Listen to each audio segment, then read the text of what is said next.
الله الرحمن الرحيم. قال تعالى: إن الله وملائكته يصلون على النبي يا أيها الذين آمنوا صلوا عليه وسلموا تسليما. صدق الله العظيم.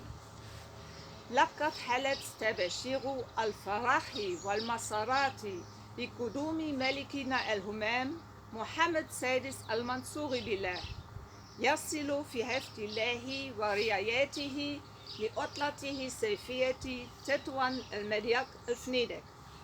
مرحبا بملكنا الميقاع المقدامي، فرحون بزيارتكم يا مولاي.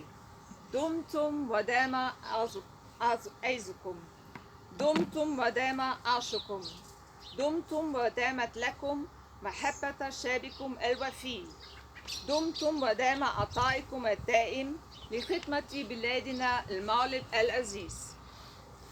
كنتم ولا زلتم حفظكم الله ورعاكم نيام الأب الرحيم والأخ الكريم والملك همام الذي نلقاه في المحن، مؤازرا ومساندا ودائما وبائتا إلى الأمل لا يتنك في ذلك أي شيء، بل يزيدكم عزيمة وإصرارا، وأنتم بما وهبكم الله من ذكاء وفتنة تتفاءلون معنا برعاياكم وتبادرون لما فيه خيرهم.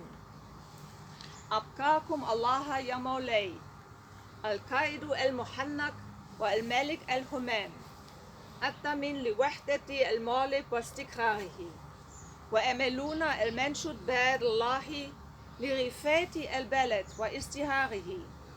وحقق الله على يديك الكريمتين الخير لشعبكم الذي يبادل جلالتكم حبا بحب، وحفظكم في ولي عهدكم المولاي الحسن وسائر أفراد الأسرة الملكية الشريفة، إنه سميع مجيب.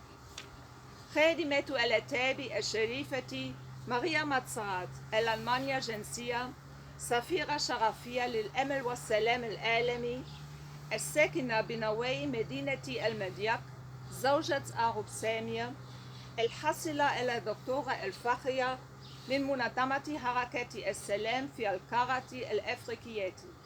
والسلام عليكم ورحمة الله تعالى وبركاته. لا يبارك في عمر سيدي.